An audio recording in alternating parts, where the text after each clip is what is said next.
back, friends. Aussie Dad Life. Got another review for you. Big bad Ryobi generator. So, as you've probably seen in a couple of other videos, where I live in the Dandenongs here, Yarra Valley, we got absolutely smashed with really bad windstorms a couple of weeks ago, and we ended up losing power here for a couple of days. But I know a lot of places up in the hills and so on are still without power. It's nearly been, probably a month.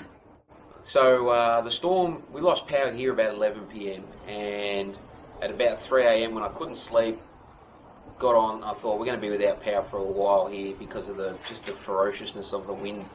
And got on the old Bunnings, did a click and collect order, thinking a lot of people were going to be without power. And as it turned out, it's probably a really good decision, because sure enough, power was out everywhere.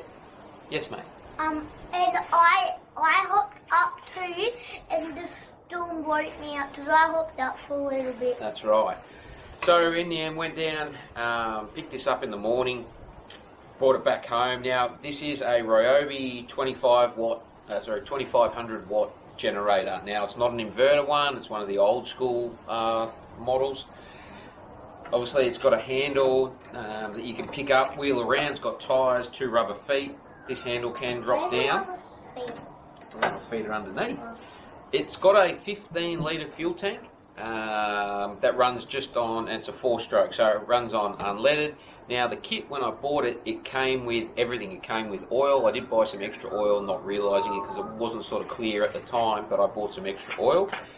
15 litres of unleaded petrol, and this will run all night. I filled it up at about 10:30, and it was still going at 7 a.m. the next morning, and I had a whole heap of equipment, which I'll talk about a bit later on, running, so obviously it was getting used fairly heavily.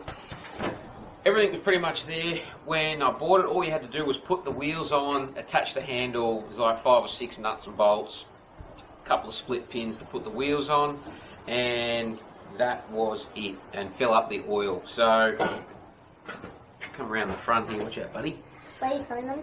So it comes with 2, from a functionality point of view, comes with 2. Comes with a 2 240s.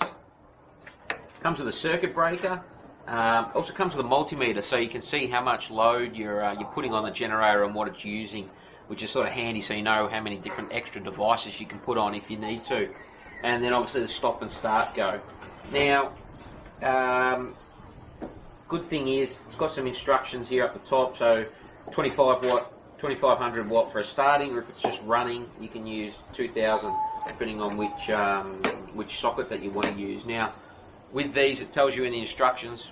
Well worth reading it. You need to start this before plugging in anything. Get it running, let it smooth itself out, then you stick in your either your extension cable or the item that you want to run, or items to run off the device. So another thing that I forgot to mention when I was going through the video. So another thing that it comes with, obviously, a little instruction manual. It's got some really good info around devices and how much wattage they'll take. And then how to sum it up, and talking about starting capacity and everything else. So well worth, and also length of extension cables, how thick they are, what happens to the current and power. So well worth reading any manual that you guys get with your device. If you're not sure, if it's you're not too technical or whatever else, read it. And if you do end up overloading it, they will cut out. So obviously, if you overload it too bad and it doesn't run, pull something out. Fires up and runs, you're all pretty good. So. Now, there was one issue that I had when I first got it home. I had fuel coming out of the air filter, which is never a good sign. And in the end, I actually had to undo the air filter, and found that the hose that runs from the fuel tank into the carburetor had actually split. So I had to just nip it off and then reattach it with the barb. So in the end, it was probably like a 10-minute job. But just something to be mindful of. You can easily pull it out and do it. Now, this has been sitting in the garage for probably the last 2 or 3 weeks. I have not touched it since we got power back on. So I'll show you. Pretty easy to start. It's got a choke on/off. I'll come around here. Hang on. So you've got here your fuel on or off. This at the moment is set to off. It needs to be on. Now, as I mentioned, the fuel line runs from up the top here down into there, and that's where it was split, which I had to cut and then reattach. I just had to undo some screws to take the air filter off.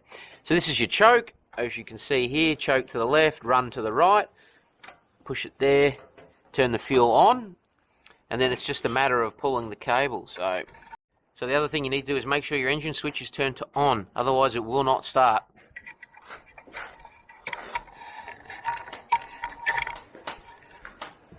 Excuse me. Be quiet.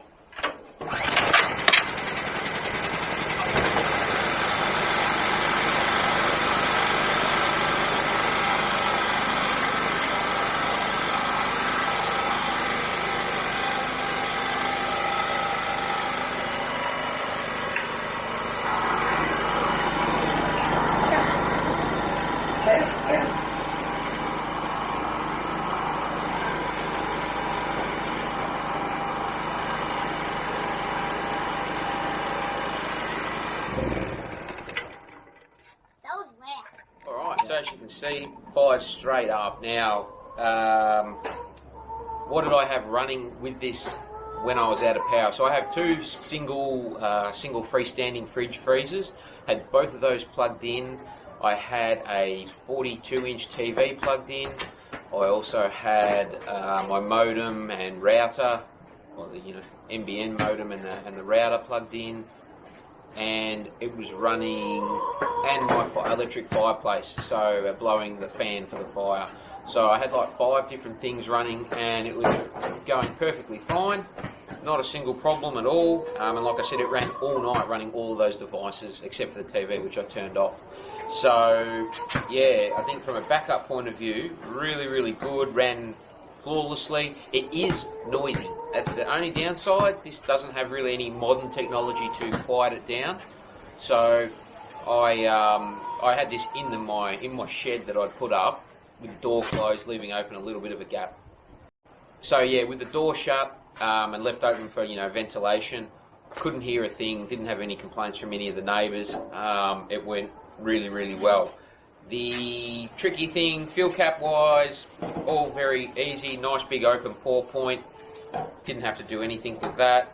Like I said, it'd be interesting to see how long the 15 litres actually runs for under a fair amount of load. I will be getting a power point installed here that I can then literally just run a short extension cable from this into like our power board out the front, so that I can power the whole house without having to run cables through and under doors and then have a whole heap of circuit boards running out everywhere, just to make it a bit easier in the next couple of weeks or so. That will make life a lot easier, a lot cleaner. So in the next time or another instance of a power outage, you can just fire it up and we can use whatever lights. We've got all LED lights here inside, and can just continue on with that. So yeah. Alright, so as I mentioned, it's the Ryobi, the 2500 watt. If you jump online, have a look at Bunnings. I think these were $630.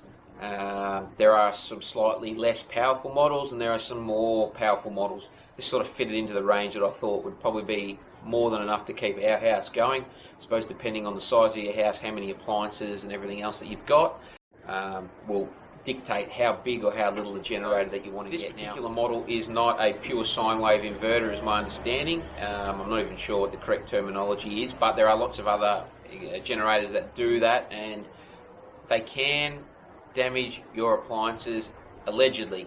I don't know how long it would take to do that, if it's massive due to the massive spikes if you're plugging in and unplugging things, but I'm sort of prepared to wear that risk to run a few fridges and an odd TV in a blackout. I'm not going to be running every single device that we have in here. Alright, so yeah, with the handle, if you do need to move it around, you literally can just lift it up, wheel it around. Even though it is very heavy, it's probably close to 40 kilos heavy in a weight capacity with fuel in it and everything else. But with the handle on, you can wheel it around, no problems at all.